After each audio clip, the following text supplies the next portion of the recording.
आप शक्तियां पा सकते हैं, पर सवाल यह है कि आप उसे संभाल पाएंगे। अगर बस इतना भी आपके सिस्टम को झटका लगता है तो आप खून की उल्टियां करके मर जाएंगे। किसी भी शक्तिशाली स्थान के एंटी क्लॉकवाइज घूमना वास्तव में इसी बारे में है।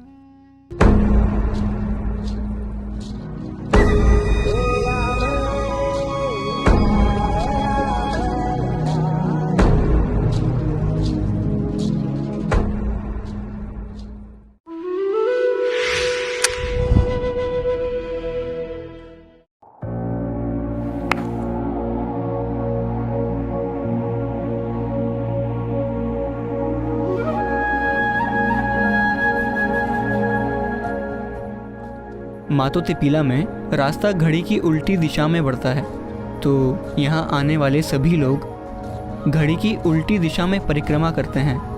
क्या इसका उन पर कोई नेगेटिव असर पड़ता है? तो मातो तिपीला के चारों ओर घड़ी की उल्टी दिशा में घूमना या परिक्रमा करना, जैसा कि हम ये कहते हैं, उत्तरी गोलार्ध में इसका एक खास असर होता है। और हम किसी शक्तिशाली स्थान के चारों ओर घड़ी की उल्टी दिशा में जाने के लिए मना इसीलिए करते हैं क्योंकि हो सकता है आपको शक्ति मिल जाए, लेकिन सवाल यह है कि क्या आप उसे संभाल पाएंगे।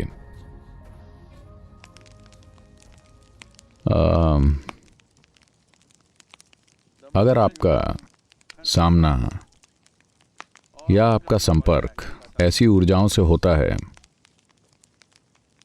तो आप में एक खास स्थिरता होनी चाहिए, एक खास लेवल का स्थिरत्व होना चाहिए।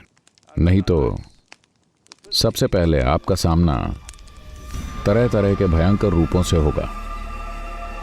आप देखेंगे कि तिब्बती बौद्ध धर्म भी ऐसे भयंकर रूपों की बात करता है जिनसे उनका अपनी साधना के दौरान सामना होगा।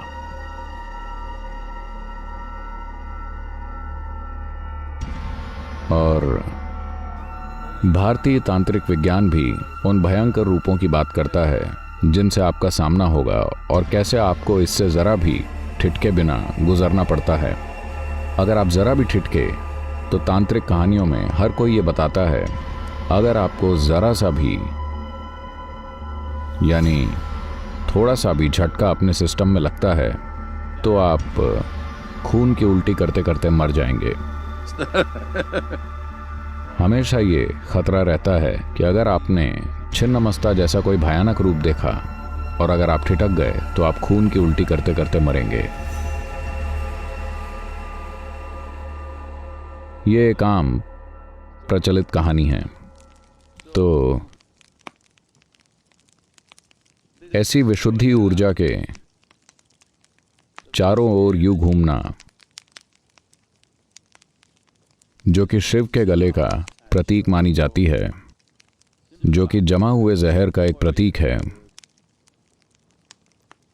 और अगर ये गलत दिशा में घूमी तो खून की उल्टी होना एक स्वाभाविक नतीजा हो सकता है। मुझे नहीं मालूम अगर मूल अमेरिकी संस्कृति में ऐसी कहानियां या किंवदंतियां हैं जो असफल हो गए दवाई वाले आदमियों के बारे में ऐसी चीज़ों की बातें करती है, जो कुछ हासिल करने गए और वो खून की उल्टी करके मर गए क्योंकि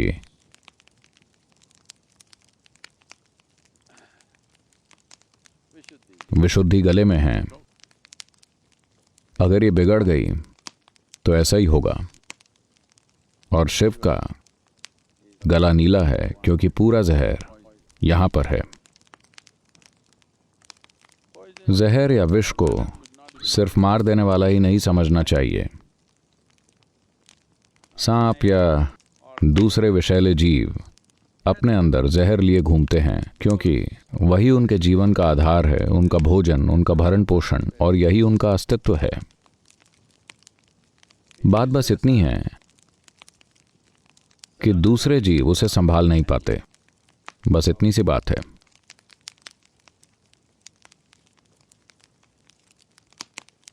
तो घड़ी की उल्टी दिशा में जाना और तंत्र की प्रैक्टिस हमेशा जुड़े हुए हैं।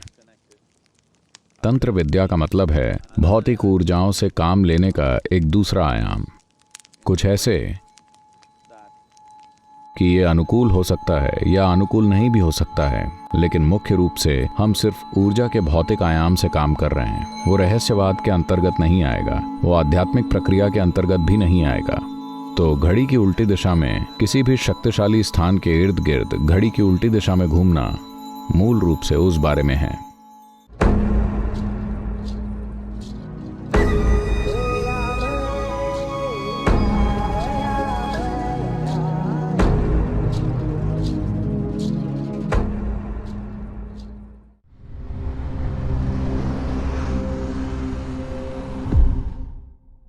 माटो टिपीला सीधा आपके कंठ पे लगता है। इसका झुकाव तीव्रता से, जबरदस्त तीव्रता के साथ विशुद्धि की ओर है, लगभग शिव के कंठ की तरह। जो कोई भी माटो टिपीला के आसपास रहा, उसकी विशुद्धि का सक्रिय होना तय था। दिव्यदर्शी खोज या विजन क्वेस्ट की ये पूरी परंपरा बस माटो टिपीला के इस एक आयाम की वजह से बन सकी। ऐसे पारंपरिक वैद्य थे जो अपनी विशुद्धि की शक्तियों का आनंद लेते थे, इतना कि हर कोई उनसे डरता था। जहां पर भी विशुद्धि है, वहां स्वाभाविक रूप से बिना शरीर वाले जीव एकत्रित होंगे।